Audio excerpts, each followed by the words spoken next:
শ্রীলঙ্কার বিপক্ষে ব্যাটিং ধসের বিশ্ব রেকর্ড গড়েছে বাংলাদেশ। এমন লজ্জার বিশ্ব রেকর্ড হয়তো কেউই চাইবে না, কিন্তু বুধবার প্রেমাদাসায় বাংলাদেশের সাথে সেটাই ঘটে। দলীয় ১০০ রানে ১ উইকেট থেকে ১০৫ রানে গিয়ে নেই ৮ উইকেট, অর্থাৎ মোটে ৫ রান যোগ করতেই ৭ জন ব্যাটারকে হারায় বাংলাদেশ, যেটা আন্তর্জাতিক ওয়ানডেতে এর আগে কখনো ঘটেনি। ২০২০ সালে নেপালের বিপক্ষে যুক্তরাষ্ট্রের ব্যাটিং ধসের লজ্জাজনক রেকর্ড ভেঙে সেখানে নিজেদের নাম লেখালো মিরাজ বাহিনী। সিরিজের প্রথম ওয়ানডেতে টস হেরে বোলিংয়ে নেমে তাসকিন আহমেদ, তানজিম সাকিবরা দুর্দান্ত ফর্মে। তাদের দাপটের উপর ভর করে শ্রীলঙ্কাকে ২৪৪ রানের মধ্যেই আটকে দিতে সক্ষম হয় বাংলাদেশ। এরপর ব্যাটিংয়ে নেমে তানজিদ তামিমের হাত ধরে দুর্দান্ত সূচনা পায় দল। নাজমুল শান্ত দারুণ সঙ্গ দেন।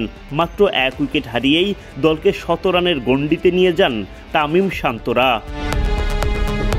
কিন্তু এরপরই যেন সেই ভুতুরে কাণ্ড। ১৭তম ওভারের ৩ নম্বর বলে দুর্ভাগ্যজনক এক রান আউটের শিকার হন নাজমুল শান্ত।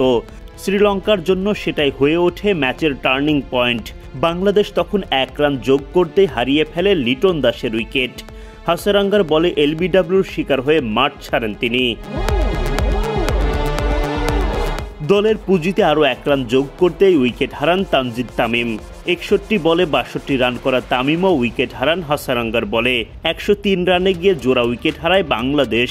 তাওহিদ হৃদয় ১ রান ও অধিনায়ক মেহেদী হাসান মিরাজ ডাক মেরে বিদায় নেন। স্বীকৃত ব্যাটারদের এমন বেহাল দশার মাঝে ১০৪ রানের সময় আউট হন তানজিম সাকিব। তাসকিন আহমেদ আউট হন দলীয় ১০৫ রানে গিয়ে। এভাবেই ১০০ রানে ১ উইকেটে থাকা বাংলাদেশ ১০৫ রানে গিয়ে হারিয়ে ফেলে ৮ উইকেট। মাত্র ৫ রান করতে উইকেট উপহার দেন ৭ জন ব্যাটার। ওয়ানডে ক্রিকেটে এমন ব্যাটিং ধস আগে কখনো দেখা যায়নি। ২০২০ সালে নেপালের বিপক্ষে ৮ রান তুলতে ৭ উইকেট হারিয়েছিল যুক্তরাষ্ট্র। ২৩ রানে ১ উইকেট থেকে ৩১ রানে গিয়ে ৮ম উইকেট হারায় তারা।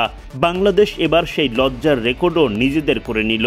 যেখানে ভালো শুরুর পর জয় পাওয়ার কথা ছিল টাইগারদেরই, কিন্তু দায়িত্ব জ্ঞানহীনতার পরিচয় দিয়ে মিলল এমন অনাকাঙ্ক্ষিত রেকর্ড।